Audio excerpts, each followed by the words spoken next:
মুসার মতো যদি তাওহীদ এবং লাঠি নিয়ে মাঠে নামতে পারো, যে আল্লাহ মুসার জন্য লাঠি মারার সঙ্গে সঙ্গে পানি দুভাগ করেছিলেন, সে আল্লাহ রাব্বুল আলামিন এখনো জীবিত আছেন। বর্তমান সময়ের ফেরাউন, নমরুদ, নরেন্দ্র মোদী সহ গঙ্গায় চুবিয়ে মেরে মুমিনদেরকে মুক্তি দেওয়ার তৌফিক আছে, দিতে পারেন কিনা? শর্ত হচ্ছে একটাই, মিসলে কালিম হো আগার, मिसले कलीम हो अगर मारे का अज़मा कोई, आज भी आती है कोहे तूर से बंगला तखफ। ओ मोमिन, তুমি যদি মুসার মতো লাঠি নিয়ে তাওহীদ অন্তরে, হাতে লাঠি, অন্তরে কি? অন্তরে তাওহীদ, হাতে লাঠি দুটো নিয়ে নামতে পারো, যে আল্লাহ মুসার জন্য পানি দুভাগ করে রাস্তা করেছিলেন, সে আল্লাহ এখন জীবিত আছেন। তোমার যুগের নমরুদদেরকে, ফেরাউনদেরকে চুবিয়ে মারার ক্ষমতা আল্লাহর এখনো আছে।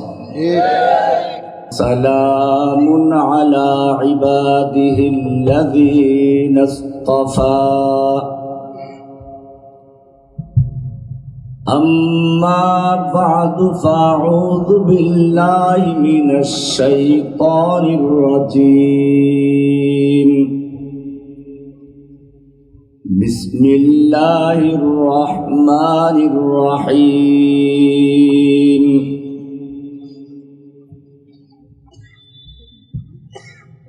اليوم أكملت لكم دينكم وأتممت عليكم نعمتي ورضيت لكم الإسلام دينا.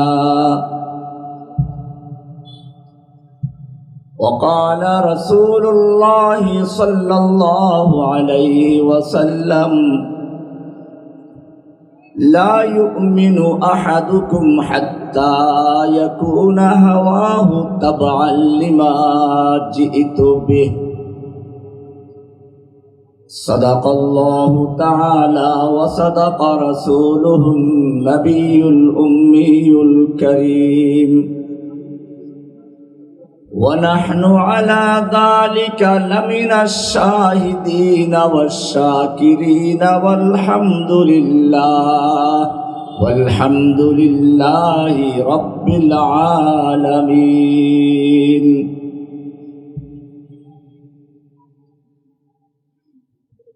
तौहीद की अमानत सीनों में है हमारे, तौहीद की अमानत सीनों में है हमारे, आसान ही मिटाना नामो निशा हमारा। हर सिमत मचलती किरणों ने अफसोस शबे गम तोड़ दिया, अब जाग उठे हैं दीवाने, दुनिया को जगा कर दम लेंगे इंशाअल्लाह। सो चाहे कफील अब कुछ भी हो, सो चाहे कफील अब कुछ भी हो, हर हाल में अपना हक लेंगे। इज्जत से जीना है तो जी लेंगे, या जाम शहादत पी लेंगे। इस गर्ज से जो मक्तल में आया, इस गर्ज से जो मक्तल में आया, वो सुबह शाम सलामत रहती है। ये जान तो आनी जानी है, इस जान की कोई परवाह नहीं। ये जान तो आनी जानी है, इस जान की कोई परवाह नहीं। অদ্য 7 নভেম্বর 2025 যশোর জেলার ফুলেরহাট কৃষ্ণবাটি যুব সমাজের উদ্যোগে আয়োজিত ষষ্ঠ বার্ষিক ওয়াজ মাহফিল ও দোয়া মাহফিলের সম্মানিত সভাপতি হাজারাত উলামায়ে কিরাম, আমার সামনে উপস্থিত তাওহীদি জনতা, পর্দার আড়ালে অবস্থানরত আমার মা ও বোনেরা, আল্লাহ সুবহানাহু ওয়া তাআলার মহান দরবারে লাখো শুকরিয়া জ্ঞাপন করছি, যিনি আমাদেরকে আজকের এই মাহফিলে আসার এবং বসার তৌফিক এনায়েত করেছেন। এজন্য জোরে সোরে বলি আলহামদুলিল্লাহ। বর্তমান সময়ে একদিকে যেমন দুনিয়ার সমস্ত কাফের, মুশরিক, ইহুদি, খ্রিস্টান, বৌদ্ধ, নাসারা, হিন্দু, নাস্তিক, মুরতাদ, মাজার পূজারী, কবর পূজারী, যত রকমের ভণ্ড এবং বেদাতি সহ ইসলামের দুশ্মন আছে, সব ঐক্যবদ্ধভাবে মাঠে নেমেছে কিভাবে পৃথিবীর মানচিত্র থেকে ইসলাম এবং মুসলিমকে মুছে ফেলা যায়। অপরদিকে মুসলিমদের ভেতরে ইসলাম কি জিনিস, মুসলিম কাকে বলে, এই বিষয়গুলো পর্যন্ত ভুলে এমন হয়ে গেছে এখন ইসলাম ধর্ম আর অন্য ধর্মকে সমানভাবে দেখতে শুরু করেছে। যেই লোকগুলো ইব্রাহিম আলাইহিস সালামের সন্তান দাবি করে,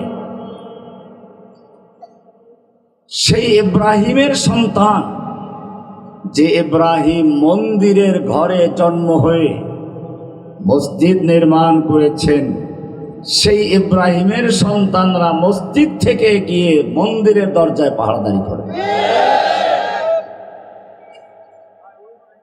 আর একদিকে শুনি মুসলিম বোনেরা হিন্দুদের প্রেমে পড়ে চরমভাবে যখন নির্যাতিতা নিপীড়িত হয় তখন গিয়ে আমাদের সাহায্য চায়, তখন বিক্রমপুরী সাহেবকে স্মরণ করে।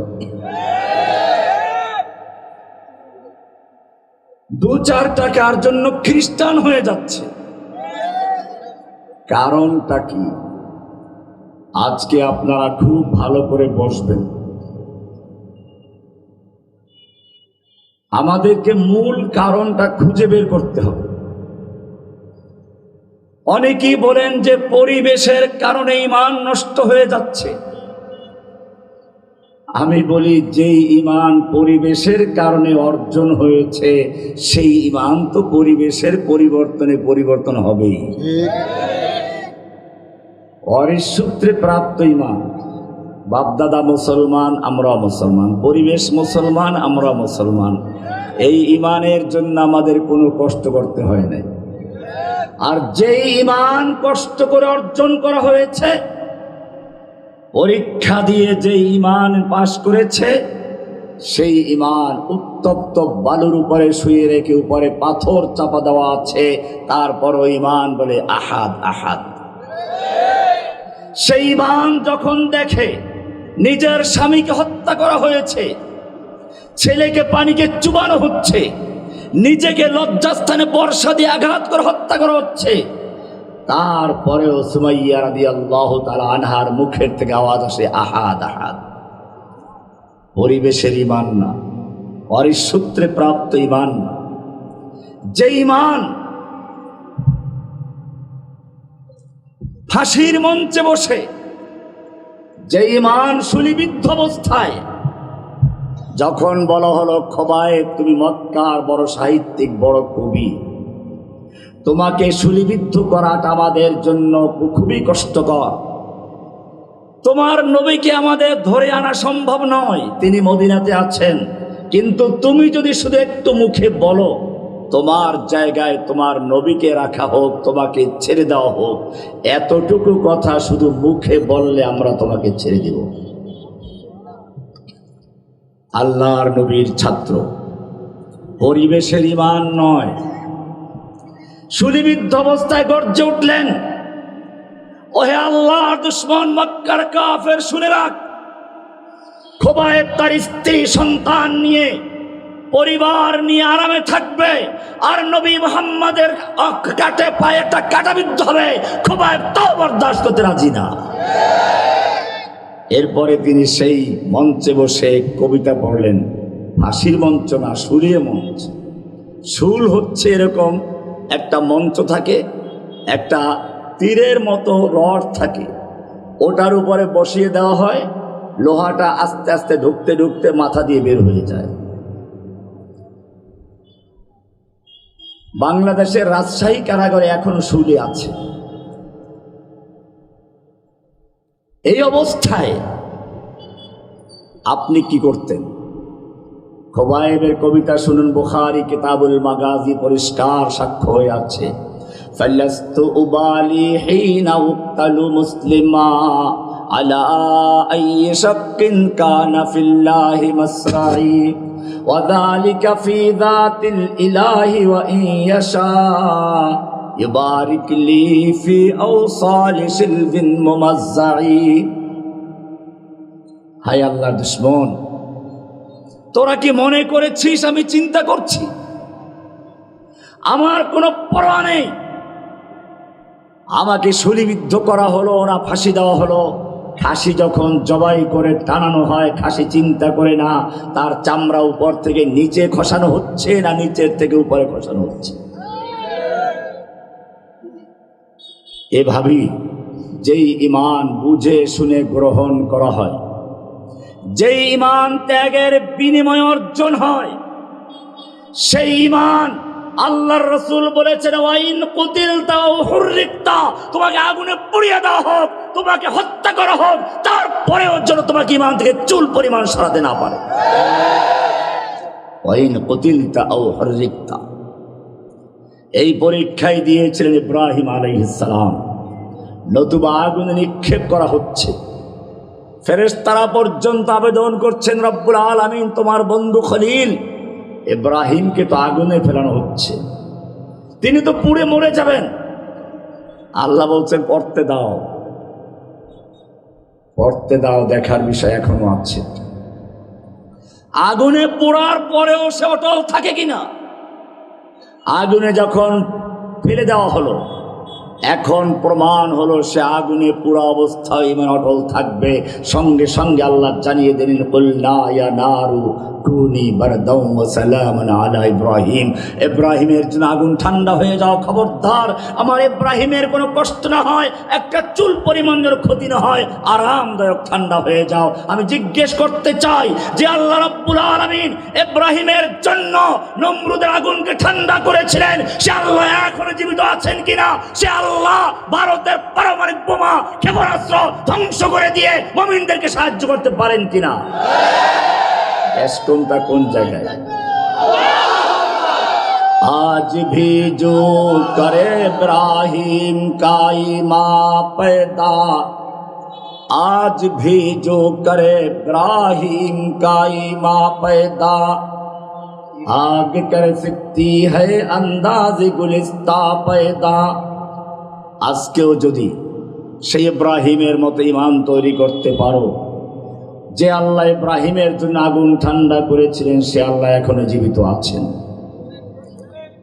মুসার মতো যদি তাওহীদ এবং লাঠি নিয়ে মাঠে নামতে পারো, যে আল্লাহ মুসার জন্য লাঠি মারার সঙ্গে সঙ্গে পানি দুভাগ করেছিলেন সে আল্লাহ রাব্বুল আলামিন এখনো জীবিত আছেন।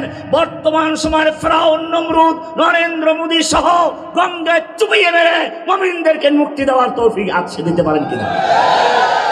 শর্ত হচ্ছে একটাই, মিসলে কালিম হো আগর, मिसले कलीम हो अगर मारे का अज़मा कोई, आज भी आती है कोहे तूर से बंगला तखफ। ও মুমিন, তুমি যদি মুসার মতো লাঠি নিয়ে তাওহীদ অন্তরে, হাতে লাঠি, অন্তরে কি? অন্তরে তাওহীদ, হাতে লাঠি, দুটো নিয়ে নামতে পারো, যে আল্লাহ মুসার জন্য পানি দুভাগ করে রাস্তা করেছিলেন সে আল্লাহ এখনো জীবিত আছেন। তোমার যুগের নমরুদদেরকে, ফেরাউনদেরকে চুবিয়ে মারার ক্ষমতা আল্লাহর এখনো আছে। গন্ডগোলটা কোন জায়গায়? আল্লাহর নবী যখন হুদায়বিয়ার সন্ধির একটা সুযোগ পেলেন, বিভিন্ন রাজা বাদশাদের কাছে পত্র লিখতে শুরু করলেন। এরকমই একটা পত্র লিখলেন তৎকালীন সুপার পাওয়ার রোমের সম্রাটের কাছে। রোম সম্রাট তখন ফিলিস্তিনে বাইতুল মুকাদ্দাসে ছিলেন। তিনি বললেন, দেখো তো মক্কার কোনো ব্যবসায়ী দল শাম সিরিয়া এলাকায় আছে কিনা, থাকলে ডেকে নিয়ে আসো। সেই সময় আল্লাহর নবীর সবচেয়ে বড় দুশমন, আল্লাহর নবীর ওই সময় সবচেয়ে বড় শত্রু আবু সুফিয়ান একটা ব্যবসায়ী দল সহ ওখানে ছিল। তাকে ডাকানো হলো। বাদশাহ হেরাকেল জিজ্ঞেস করলো, যেই লোকটা আমাকে চিঠি লিখেছে, নবুয়ত দাবি করেছে, বংশের দিক থেকে তার সবচেয়ে কাছের লোকটা কে? সকলেই দেখালো আবু সুফিয়ানকে। বলে, সামনে বসো। তার দলের অন্য লোকদেরকে পিছনে বসালো। এরপরে দোভাষী ডাকা হলো। বলা হলো, আমি তোমাকে কয়েকটা প্রশ্ন করব, সঠিক উত্তর যদি দেয় তাহলে পিছনের যারা তারা সমর্থন দিবে, মিথ্যা উত্তর দিলে ধরিয়ে দিবে। এরপরে এক এক করে প্রায় 10টা প্রশ্ন করলো। আমি একটা প্রশ্ন বলার জন্য এই লম্বা হাদিসটাকে সামনে নিয়ে আসলাম। একটা প্রশ্ন ছিল এই, ওয়াহাল ইয়ারতাদ্দু আহাদুন আন দীনিহি বাদা আন ইয়াদখুলা ফীহি সাখতাতান লিদীনিহি। যেই লোকটা তোমাদের এলাকায় নবুয়ত দাবি করেছে মুহাম্মদ সাল্লাল্লাহু আলাইহি ওয়াসাল্লাম, সেই লোকের দিনের ভেতরে কেউ প্রবেশ করার পরে তার দিনের প্রতি অসন্তুষ্ট হয়ে দিন থেকে ত্যাগ করে মুরতাদ হয়ে যায়, এর কোনো নজির আছে কিনা? আবু সুফিয়ান বলল, না, কাফের কিন্তু মিথ্যা বলে নাই। আর আমাদের দেশে তাহাজ্জুদ পড়ে, নাম প্রচার করে, কোরআন পড়া ছাড়া সকালে নাস্তাই হয় না। মিথ্যা কথায় যদি বিশ্বে কোনো নোবেল পুরস্কার থাকতো, কয়েকবার বোধহয় পেত। আবু সুফিয়ান কাফের। আমি সে কথাই বলেছিলাম, একটু পরে আসতেছি কোন জায়গায় গন্ডগোলটা লেগেছিল। মিথ্যা বলে নাই। এবারে বাদশাহ হেরাকেল একের পর এক প্রশ্ন ধরে ধরে মন্তব্য করতে লাগলেন। এই প্রশ্নের বেলায় যখন আসলেন তখন তিনি বললেন, আমি তোমাকে প্রশ্ন করেছিলাম তার দিন গ্রহণ করার পরে কোনো ব্যক্তি মুরতাদ হয়ে তার দিন থেকে সরে যায় কিনা, তুমি বলেছ না।